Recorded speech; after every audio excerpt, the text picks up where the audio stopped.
ಇನ್ನು ಬಸನಗೌಡ ಪಾಟೀಲ್ ಯತ್ನಾಳ್ ಅವರಿಗೆ BJP high command ಒಂದು ಶೋಕಾಸ್ ನೋಟಿಸ್ ಕೊಟ್ಟಿತ್ತು. ಅದಕ್ಕೆ ಉತ್ತರ ಕೊಡೋದಿಲ್ಲ, ಕೊಡ್ತೇನೆ ಎಲ್ಲ ಇತ್ತು.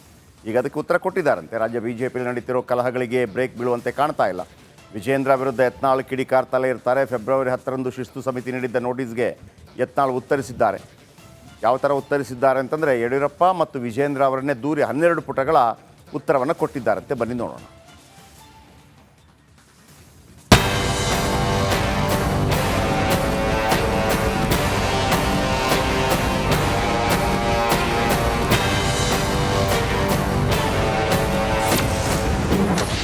ನೋಟಿಸ್ ಕೊಟ್ಟರು ಆರದ ಯತ್ನಾಳ್ ಜ್ವಾಲೆ.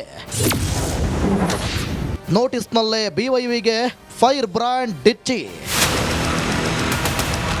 ಹೌದು, ಶಾಸಕ ಯತ್ನಾಳ್ಗೆ ಕೇಂದ್ರ ಶಿಸ್ತು ಸಮಿತಿ ನೋಟಿಸ್ ನೀಡಿತ್ತು. ಅದರಂತೆ ಈಗ ನೋಟಿಸ್ಗೆ ಉತ್ತರ ನೀಡಿದ್ದಾರೆ. ವಿಜೇಂದ್ರ ಪಕ್ಷಪಾತ ಮಾಡ್ತಿದ್ದಾರೆ, ಹಿರಿಯರು ಕಾರ್ಯಕರ್ತರನ್ನ ಗಣನೆಗೆ ತೆಗೆದುಕೊಳ್ಳುತ್ತಿಲ್ಲ ಅಂತ ಕಿಡಿಕಾರಿದ್ರು. 9 ಪುಟಗಳ ಉತ್ತರ ನೀಡಿದ್ದಾರೆ.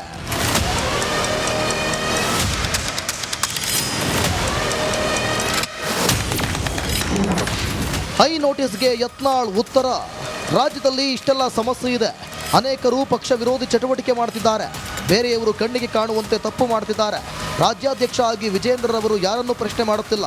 ನಾನು ಮಾತಾಡದಿದ್ದಕ್ಕೆ ನೋಟಿಸ್ ಕೊಡಿ ಅಂತ ನಿಮ್ಮ ಬಳಿ ಹೇಳಿಕೊಂಡಿದ್ದಾರೆ. ಅದಕ್ಕೆ ನನಗೆ ನೋಟಿಸ್ ಕೊಟ್ಟಿರೋದು ಸಮಂಜಸವಲ್ಲ. ರಾಜ್ಯದಲ್ಲಿ ಆಗ್ತಿರೋ ಪ್ರಸಕ್ತ ವಿದ್ಯಮಾನಕ್ಕೆ ನಾನೊಬ್ಬನೇ ಅಲ್ಲ, ಪಕ್ಷದ ಅನೇಕರು ತಿರುಗಿ ಬಿದ್ದಿದ್ದಾರೆ. ಕಣ್ಣಿಗೆ ಕಾಣುವಂತೆ ಪಕ್ಷ ವಿರೋಧಿ ಚಟುವಟಿಕೆಯಲ್ಲಿ ಸೋಮಶೇಖರ್ ಹೆಬ್ಬಾರ್ ನಡೆದುಕೊಂಡಿದ್ದಾರೆ. ಅವರ ಮೇಲೆ ಕ್ರಮ ತೆಗೆದುಕೊಳ್ಳುವ ಯಾವುದೇ ನೈತಿಕ ಸ್ಥೈರ್ಯ ನಿಮ್ಮಲ್ಲಿ ಕಾಣುತ್ತಿಲ್ಲ.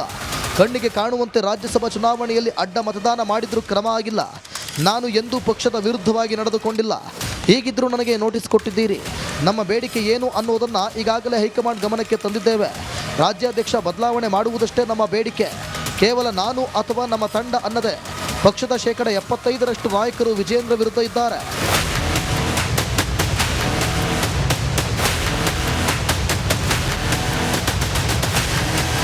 ಮುಂದಿನ ದಿನಗಳಲ್ಲಿ ಇದೇ ರೀತಿ ಮುಂದುವರೆದರೆ ಪಕ್ಷವನ್ನು ಅಧಿಕಾರಕ್ಕೆ ತರಲು ಕಷ್ಟವಾಗುತ್ತೆ. ಬಿಜೆಪಿ ರಾಜ್ಯಾಧ್ಯಕ್ಷ ವಿಜೇಂದ್ರ ಬದಲಾವಣೆ ಆಗಬೇಕು ಅಂತ ಪಟ್ಟು ಹಿಡಿದಿದ್ದಾರೆ. Political bureau, republic Kannada. ಇನ್ನು ಪಂಚ ಗ್ಯಾರಂಟಿ ಘೋಷಣೆ ಮಾಡಿದ್ದ ಕಾಂಗ್ರೆಸ್ ಅಧಿಕಾರದ ಚುಕ್ಕಾಣಿ ಹಿಡಿದಿತ್ತು. ಒಂದು ಕಡೆ ಅನ್ನಭಾಗ್ಯಕ್ಕೆ ಕೊಕ್ಕೆ ಹಾಕಿದರೆ, ಇತ್ತ ಗೃಹಲಕ್ಷ್ಮಿ ಹಣ ಸಿಗದೆ ಕಂಗಾಲಾಗಿದ್ದಾರೆ ಜನ. ಕಳೆದ 5 ತಿಂಗಳಿಂದ ಅನ್ನಭಾಗ್ಯ ಯೋಜನೆಯ 170 ರೂಪಾಯಿ ಬರ್ತಾ ಇಲ್ಲ. ಗೃಹಲಕ್ಷ್ಮಿಯ 2 ತಿಂಗಳ ದುಡ್ಡು ಬರ್ತಾ ಇಲ್ಲ. ನಂಬಿಕೊಂಡು ಜೀವನ ಮಾಡ್ತಾ ಇರೋರು ಇದೀಗ ಸಿದ್ದರಾಮಯ್ಯ ಗೌರ್ಮೆಂಟ್ ವಿರುದ್ಧ ಕೆರಳಿ ಕೆಂಡವಾಗಿದ್ದಾರೆ. ಇವತ್ತು ನಾವು ಗ್ರೌಂಡ್ ರಿಪೋರ್ಟ್ ಕೂಡ ಮಾಡಿದ್ವಿ. ಒಟ್ಟಾರೆ ಒಂದು ರಿಪೋರ್ಟ್ ನಿಮ್ಮ ಮುಂದೆ. ಇನ್ನು ಬಸನಗೌಡ ಪಾಟೀಲ್ ಯತ್ನಾಳ್ ಅವರಿಗೆ ಬಿಜೆಪಿ ಹೈಕಮಾಂಡ್ ಒಂದು ಶೋಕಾಸ್ ನೋಟಿಸ್ ಕೊಟ್ಟಿತ್ತು. ಅದಕ್ಕೆ ಉತ್ತರ ಕೊಡೋದಿಲ್ಲ, ಕೊಡ್ತೇನೆ ಎಲ್ಲ ಇತ್ತು. ಈಗ ಅದಕ್ಕೆ ಉತ್ತರ ಕೊಟ್ಟಿದ್ದಾರಂತೆ. ರಾಜ್ಯ ಬಿಜೆಪಿಯಲ್ಲಿ ನಡೀತಿರೋ ಕಲಹಗಳಿಗೆ ಬ್ರೇಕ್ ಬೀಳುವಂತೆ ಕಾಣ್ತಾ ಇಲ್ಲ. ವಿಜೇಂದ್ರ ವಿರುದ್ಧ ಯತ್ನಾಳ್ ಕಿಡಿಕಾರ್ತಲೇ ಇರ್ತಾರೆ. ಫೆಬ್ರವರಿ 10ರಂದು ಶಿಸ್ತು ಸಮಿತಿ ನೀಡಿದ್ದ ನೋಟಿಸ್ಗೆ ಯತ್ನಾಳ್ ಉತ್ತರಿಸಿದ್ದಾರೆ. ಯಾವ ಥರ ಉತ್ತರಿಸಿದ್ದಾರೆ ಅಂತಂದರೆ, ಯಡಿಯೂರಪ್ಪ ಮತ್ತು ವಿಜೇಂದ್ರ ಅವರನ್ನೇ ದೂರಿ 12 ಪುಟಗಳ ಉತ್ತರವನ್ನು ಕೊಟ್ಟಿದ್ದಾರಂತೆ. ಬನ್ನಿ ನೋಡೋಣ.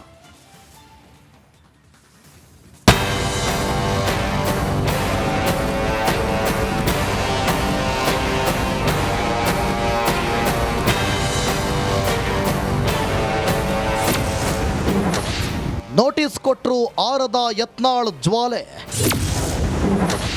ನೋಟಿಸ್ನಲ್ಲೇ ಬಿವೈವಿಗೆ ಫೈರ್ ಬ್ರ್ಯಾಂಡ್ ಡಿಚ್ಚಿ.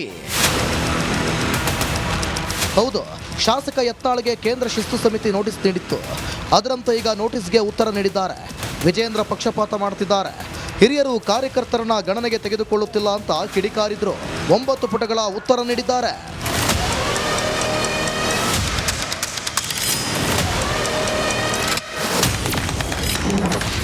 ಹೈ ನೋಟಿಸ್ಗೆ ಯತ್ನಾಳ್ ಉತ್ತರ. ರಾಜ್ಯದಲ್ಲಿ ಇಷ್ಟೆಲ್ಲ ಸಮಸ್ಯೆ ಇದೆ. ಅನೇಕರು ಪಕ್ಷ ವಿರೋಧಿ ಚಟುವಟಿಕೆ ಮಾಡ್ತಿದ್ದಾರೆ. ಬೇರೆಯವರು ಕಣ್ಣಿಗೆ ಕಾಣುವಂತೆ ತಪ್ಪು ಮಾಡ್ತಿದ್ದಾರೆ.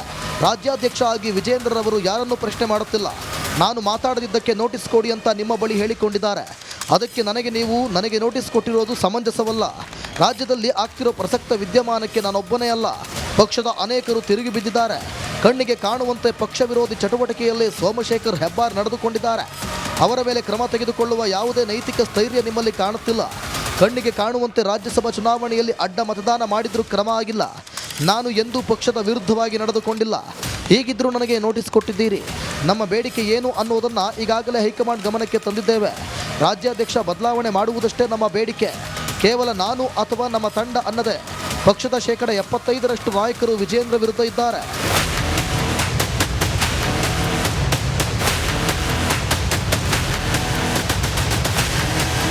ಮುಂದಿನ ದಿನಗಳಲ್ಲಿ ಇದೇ ರೀತಿ ಮುಂದುವರೆದರೆ ಪಕ್ಷವನ್ನು ಅಧಿಕಾರಕ್ಕೆ ತರಲು ಕಷ್ಟವಾಗುತ್ತೆ. ಬಿಜೆಪಿ ರಾಜ್ಯಾಧ್ಯಕ್ಷ ವಿಜೇಂದ್ರ ಬದಲಾವಣೆ ಆಗಬೇಕು ಅಂತ ಪಟ್ಟು ಹಿಡಿದಿದ್ದಾರೆ. Political bureau, republic Kannada. ಇನ್ನು ಪಂಚ ಗ್ಯಾರಂಟಿ ಘೋಷಣೆ ಮಾಡಿದ್ದ ಕಾಂಗ್ರೆಸ್ ಅಧಿಕಾರದ ಚುಕ್ಕಾಣಿ ಹಿಡಿದಿತ್ತು. ಒಂದು ಕಡೆ ಅನ್ನಭಾಗ್ಯಕ್ಕೆ ಕೊಕ್ಕೆ ಹಾಕಿದರೆ ಇತ್ತ ಗೃಹಲಕ್ಷ್ಮಿ ಹಣ ಸಿಗದೆ ಕಂಗಾಲಾಗಿದ್ದಾರೆ ಜನ. ಕಳೆದ 5 ತಿಂಗಳಿಂದ ಅನ್ನಭಾಗ್ಯ ಯೋಜನೆಯ 170 ರೂಪಾಯಿ ಬರ್ತಾ ಇಲ್ಲ. ಗೃಹಲಕ್ಷ್ಮಿಯ 2 ತಿಂಗಳ ದುಡ್ಡು ಬರ್ತಾ ಇಲ್ಲ. ನಂಬಿಕೊಂಡು ಜೀವನ ಮಾಡ್ತಾ ಇರೋರು ಇದೀಗ ಸಿದ್ದರಾಮಯ್ಯ ಗವರ್ಮೆಂಟ್ ವಿರುದ್ಧ ಕೆರಳಿ ಕೆಂಡವಾಗಿದ್ದಾರೆ. ಇವತ್ತು ನಾವು ಗ್ರೌಂಡ್ ರಿಪೋರ್ಟ್ ಕೂಡ ಮಾಡಿದ್ವಿ. ಒಟ್ಟಾರೆ ಒಂದು ರಿಪೋರ್ಟ್ ನಿಮ್ಮ ಮುಂದೆ. ಇನ್ನು ಬಸನಗೌಡ ಪಾಟೀಲ್ ಯತ್ನಾಳ್ ಅವರಿಗೆ ಬಿಜೆಪಿ ಹೈಕಮಾಂಡ್ ಒಂದು ಶೋಕಾಸ್ ನೋಟಿಸ್ ಕೊಟ್ಟಿತ್ತು. ಅದಕ್ಕೆ ಉತ್ತರ ಕೊಡೋದಿಲ್ಲ, ಕೊಡ್ತೇನೆ ಎಲ್ಲ ಇತ್ತು. ಈಗ ಅದಕ್ಕೆ ಉತ್ತರ ಕೊಟ್ಟಿದ್ದಾರಂತೆ. ರಾಜ್ಯ ಬಿಜೆಪಿಯಲ್ಲಿ ನಡೀತಿರೋ ಕಲಹಗಳಿಗೆ ಬ್ರೇಕ್ ಬೀಳುವಂತೆ ಕಾಣ್ತಾ ಇಲ್ಲ. ವಿಜೇಂದ್ರ ವಿರುದ್ಧ ಯತ್ನಾಳ್ ಕಿಡಿಕಾರ್ತಲೇ ಇರ್ತಾರೆ. ಫೆಬ್ರವರಿ 10ರಂದು ಶಿಸ್ತು ಸಮಿತಿ ನೀಡಿದ್ದ ನೋಟಿಸ್ಗೆ ಯತ್ನಾಳ್ ಉತ್ತರಿಸಿದ್ದಾರೆ. ಯಾವ ಥರ ಉತ್ತರಿಸಿದ್ದಾರೆ ಅಂತಂದರೆ, ಯಡಿಯೂರಪ್ಪ ಮತ್ತು ವಿಜೇಂದ್ರ ಅವರನ್ನೇ ದೂರಿ 12 ಪುಟಗಳ ಉತ್ತರವನ್ನು ಕೊಟ್ಟಿದ್ದಾರಂತೆ. ಬನ್ನಿ ನೋಡೋಣ.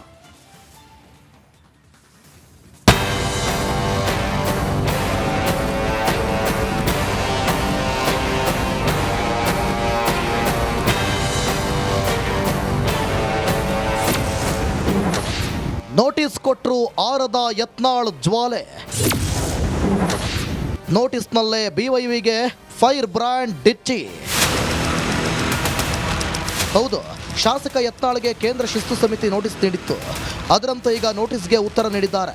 ವಿಜೇಂದ್ರ ಪಕ್ಷಪಾತ ಮಾಡ್ತಿದ್ದಾರೆ, ಹಿರಿಯರು ಕಾರ್ಯಕರ್ತರನ್ನ ಗಣನೆಗೆ ತೆಗೆದುಕೊಳ್ಳುತ್ತಿಲ್ಲ ಅಂತ ಕಿಡಿಕಾರಿದ್ರು. 9 ಪುಟಗಳ ಉತ್ತರ ನೀಡಿದ್ದಾರೆ.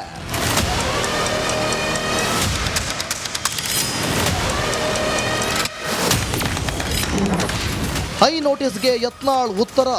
ರಾಜ್ಯದಲ್ಲಿ ಇಷ್ಟೆಲ್ಲ ಸಮಸ್ಯೆ ಇದೆ. ಅನೇಕರು ಪಕ್ಷ ವಿರೋಧಿ ಚಟುವಟಿಕೆ ಮಾಡ್ತಿದ್ದಾರೆ. ಬೇರೆಯವರು ಕಣ್ಣಿಗೆ ಕಾಣುವಂತೆ ತಪ್ಪು ಮಾಡ್ತಿದ್ದಾರೆ. ರಾಜ್ಯಾಧ್ಯಕ್ಷ ಆಗಿ ವಿಜೇಂದ್ರರವರು ಯಾರನ್ನೂ ಪ್ರಶ್ನೆ ಮಾಡುತ್ತಿಲ್ಲ. ನಾನು ಮಾತಾಡದಿದ್ದಕ್ಕೆ ನೋಟಿಸ್ ಕೊಡಿ ಅಂತ ನಿಮ್ಮ ಬಳಿ ಹೇಳಿಕೊಂಡಿದ್ದಾರೆ. ಅದಕ್ಕೆ ನನಗೆ ನೋಟಿಸ್ ಕೊಟ್ಟಿರೋದು ಸಮಂಜಸವಲ್ಲ. ರಾಜ್ಯದಲ್ಲಿ ಆಗ್ತಿರೋ ಪ್ರಸಕ್ತ ವಿದ್ಯಮಾನಕ್ಕೆ ನಾನೊಬ್ಬನೇ ಅಲ್ಲ, ಪಕ್ಷದ ಅನೇಕರು ತಿರುಗಿ ಬಿದ್ದಿದ್ದಾರೆ. ಕಣ್ಣಿಗೆ ಕಾಣುವಂತೆ ಪಕ್ಷ ವಿರೋಧಿ ಚಟುವಟಿಕೆಯಲ್ಲಿ ಸೋಮಶೇಖರ್ ಹೆಬ್ಬಾರ್ ನಡೆದುಕೊಂಡಿದ್ದಾರೆ. ಅವರ ಮೇಲೆ ಕ್ರಮ ತೆಗೆದುಕೊಳ್ಳುವ ಯಾವುದೇ ನೈತಿಕ ಸ್ಥೈರ್ಯ ನಿಮ್ಮಲ್ಲಿ ಕಾಣುತ್ತಿಲ್ಲ. ಕಣ್ಣಿಗೆ ಕಾಣುವಂತೆ ರಾಜ್ಯಸಭಾ ಚುನಾವಣೆಯಲ್ಲಿ ಅಡ್ಡ ಮತದಾನ ಮಾಡಿದ್ರೂ ಕ್ರಮ ಆಗಿಲ್ಲ. ನಾನು ಎಂದೂ ಪಕ್ಷದ ವಿರುದ್ಧವಾಗಿ ನಡೆದುಕೊಂಡಿಲ್ಲ. ಹೀಗಿದ್ರೂ ನನಗೆ ನೋಟಿಸ್ ಕೊಟ್ಟಿದ್ದೀರಿ. ನಮ್ಮ ಬೇಡಿಕೆ ಏನು ಅನ್ನೋದನ್ನು ಈಗಾಗಲೇ ಹೈಕಮಾಂಡ್ ಗಮನಕ್ಕೆ ತಂದಿದ್ದೇವೆ.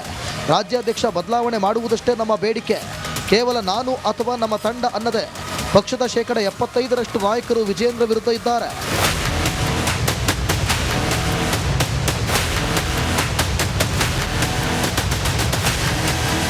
ಮುಂದಿನ ದಿನಗಳಲ್ಲಿ ಇದೇ ರೀತಿ ಮುಂದುವರೆದರೆ ಪಕ್ಷವನ್ನು ಅಧಿಕಾರಕ್ಕೆ ತರಲು ಕಷ್ಟವಾಗುತ್ತೆ. ಬಿಜೆಪಿ ರಾಜ್ಯಾಧ್ಯಕ್ಷ ವಿಜೇಂದ್ರ ಬದಲಾವಣೆ ಆಗಬೇಕು ಅಂತ ಪಟ್ಟು ಹಿಡಿದಿದ್ದಾರೆ. Political bureau, republic Kannada. ಇನ್ನು ಪಂಚ ಗ್ಯಾರಂಟಿ ಘೋಷಣೆ ಮಾಡಿದ್ದ ಕಾಂಗ್ರೆಸ್ ಅಧಿಕಾರದ ಚುಕ್ಕಾಣಿ ಹಿಡಿದಿತ್ತು. ಒಂದು ಕಡೆ ಅನ್ನಭಾಗ್ಯಕ್ಕೆ ಕೊಕ್ಕೆ ಹಾಕಿದರೆ ಇತ್ತ ಗೃಹಲಕ್ಷ್ಮಿ ಹಣ ಸಿಗದೆ ಕಂಗಾಲಾಗಿದ್ದಾರೆ ಜನ. ಕಳೆದ 5 ತಿಂಗಳಿಂದ ಅನ್ನಭಾಗ್ಯ ಯೋಜನೆಯ 170 ರೂಪಾಯಿ ಬರ್ತಾ ಇಲ್ಲ. ಗೃಹಲಕ್ಷ್ಮಿಯ 2 ತಿಂಗಳ ದುಡ್ಡು ಬರ್ತಾ ಇಲ್ಲ. ನಂಬಿಕೊಂಡು ಜೀವನ ಮಾಡ್ತಾ ಇರೋರು ಇದೀಗ ಸಿದ್ದರಾಮಯ್ಯ ಗವರ್ಮೆಂಟ್ ವಿರುದ್ಧ ಕೆರಳಿ ಕೆಂಡವಾಗಿದ್ದಾರೆ. ಇವತ್ತು ನಾವು ಗ್ರೌಂಡ್ ರಿಪೋರ್ಟ್ ಕೂಡ ಮಾಡಿದ್ವಿ. ಒಟ್ಟಾರೆ ಒಂದು ರಿಪೋರ್ಟ್ ನಿಮ್ಮ ಮುಂದೆ.